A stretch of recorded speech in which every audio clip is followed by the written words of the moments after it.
नमस्कार अमरावती। अमरावती विधान परिषद निवडणुकीसाठी आज सकाळी 8 वाजल्यापासून मतदान प्रक्रियेला सुरुवात झाली असून जिल्हाभरातील मतदान केंद्रावर मतदारांचा उत्साह दिसून येत आहे। स्थानिक स्वराज्य संस्थांच्या मतदारांकडून शांततेत मतदान केले जात आहे, तर अमरावती तहसील कार्यालयासह जिल्ह्यातील विविध मतदान केंद्रावर सकाळपासून मतदानाची प्रक्रिया सुरू झाली। भाजपच्या महापौरांसह नगरसेवक, काँग्रेसचे नगरसेवक, युवा स्वाभिमान आणि AIMIM पक्षाच्या नगरसेवकांनी आपला मतदानाचा हक्क बजावला। यावेळी मतदान केंद्रावर शिस्तबद्ध वातावरण पाहायला मिळाले। निवडणूक प्रक्रिया सुरळीत आणि पारदर्शक पद्धतीने पार पडावी यासाठी प्रशासनाने व्यापक तयारी केली आहे। सुरक्षेच्या दृष्टीने मतदान केंद्रावर कडक पोलीस बंदोबस्त तैनात करण्यात आला आहे, तर संवेदनशील केंद्रावर विशेष लक्ष ठेवले जात आहे। जिल्ह्यात एकूण 76 मतदान केंद्राची व्यवस्था करण्यात आली असून त्यापैकी 2 केंद्रे अमरावती शहरामध्ये आहेत। मतदारांच्या सोयीसाठी आवश्यक सुविधा उपलब्ध करून देण्यात आल्या आहेत। तसेच मदतीसाठी हेल्प डेस्कचीही स्थापना करण्यात आली आहे। या निवडणुकीत एकूण 453 मतदार मतदानाचा हक्क बजावणार आहे। त्यामध्ये 227 महिला तर 226 पुरुष मतदारांचा समावेश आहे। सकाळच्या सत्रामध्ये मतदानाचा वेग मध्यम असला तरी दुपारनंतर मतदानाची टक्केवारी वाढण्याची शक्यता व्यक्त केली जात आहे।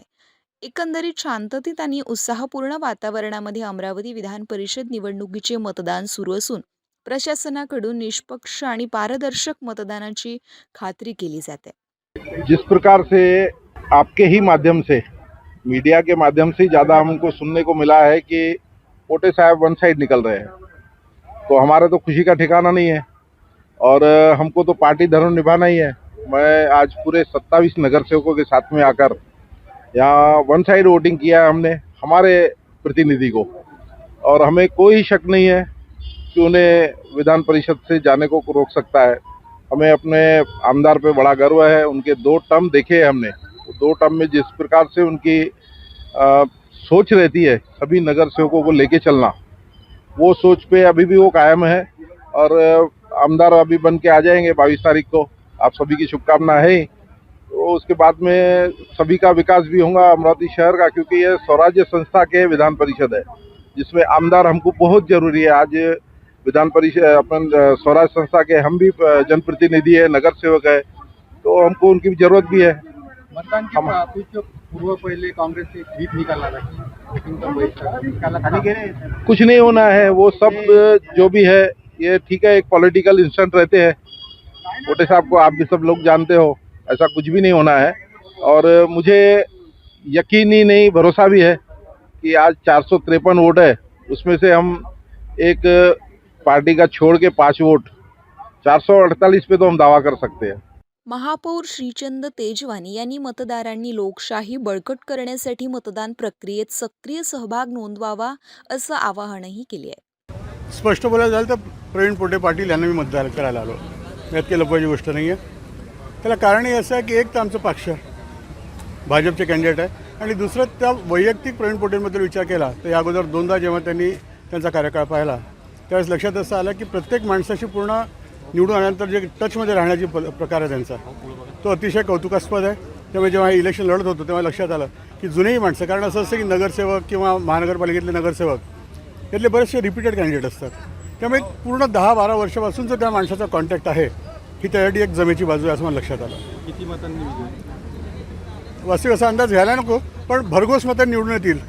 आता मागच्या इलेक्शनसाठी नेहमी विचारलं की मागच्या इलेक्शनपेक्षा जास्त मिळतील, कमी मिळतील, असा अंदाज न व्यक्त करता एवढं सांगू शकतो की थम्पिंग मेजॉरिटीने तो माणूस निवडून येणार आहे। काँग्रेसच्या नगर व्हीप जारी करण्यात आलेला हो, काय तुमची प्रतिक्रिया? अतिशय दुर्भाग्यपूर्ण असा व्हीप आहे तो जो डिक्लेअर झाला। वास्तविक तो होऊ शकत नाही की जेव्हा आपण असं म्हणतो की लोकशाहीमध्ये आपण जगतो आणि लोकशाहीमधलं सगळ्यात महत्त्वाचं असतं की निवडणूक व्हायला पाहिजे आणि आपलं मत द्यायला पाहिजे, असं असताना एखाद्या पक्षाने आपल्या लोकांना सांगितलं तुम्ही मतच टाकू नका, हे अतिशय दुर्भाग्यपूर्ण आहे। त्यांनी असं म्हटलं असतं ह्याला टाकू नका त्याला टाकू नका, तर त्यांना म्हणू शकतात असं की पॉलिसी आहे।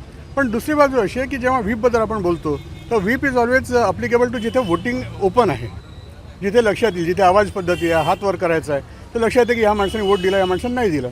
पण ज्या ठिकाणी गुप्त मतदान आहे त्यावेळेस गुप्त मतदानामध्ये कोणी कोणाला वोट दिलं हे जर कळत नसेल तर अशा वेळेस व्हीप लागू शकत नाही। त्यामुळे हा जो व्हीप आहे हा अतिशय चुकीचा आणि कायदेशीरदृष्ट्या योग्य आहे असं मला वाटत नाही। अमरावती विधान परिषद निवडणुकीच्या मतदान प्रक्रियेवर आमची नजर कायम राहणार असून मतदानाची अंतिम टक्केवारी आणि निकालासंदर्भातील प्रत्येक अपडेट्स आम्ही आपल्यापर्यंत पोहोचत राहू. नक्कीच पहिलं मतदान आहे आणि आजचा दिवस हा भारतीय जनता पार्टीचा विकासाचा एक पाऊल आणखी अमरावती जिल्ह्यामध्ये पडत आहे. सन्मान्य उमेदवार प्रवीणभाऊ पोटे पाटील साहेब येणाऱ्या 22 तारखेला अमरावती विधान परिषदमध्ये स्थानिक स्वराज्य संस्थेच्या निवडणुकीमध्ये नक्कीच सर्वात मोठा आकडा आतापर्यंत कोणी घेतला नाही, एवढ्या मतधिक्याने निवडून येणार आहे. हा आम्हाला सर्व उमेदवारांना, आपल्या सर्व मतदारांना विश्वास आहे. हा विश्वास भारतीय जनता पार्टीचा आहे, हा विश्वास विकासाचा आहे, हा विश्वास देवेंद्रजीचा आहे, हा विश्वास बावनकुळे साहेबांचा आहे. एवढंच बोलताना आमचं मतदान खूप चांगल्या पद्धतीने होत आहे, आपण बघतच आहे. काँग्रेसने भूमिका घेतलेली आहे, पण मतदानाचा अधिकार कोणीही थांबवू शकत नाही. जे मतदार आहेत ते एकदम सगळे सुशिक्षित मतदार आहे. नक्कीच आत्ताच बघितलं असेल आपण तर 5 नगरसेवकांनी येऊन मतदान केलेलं आहे. आणखी सगळे नगरसेवक मतदान करेल. मतदानापासून कोणालाही रोखू शकत नाही. 100% करणार, कारण सर्वांना विकासासोबत जायचं आहे. पक्ष हा पार्ट वेगळा आहे, विकासासोबतच सर्वांना यायचं आहे. त्यामुळे नक्कीच सर्व मतदान करतील.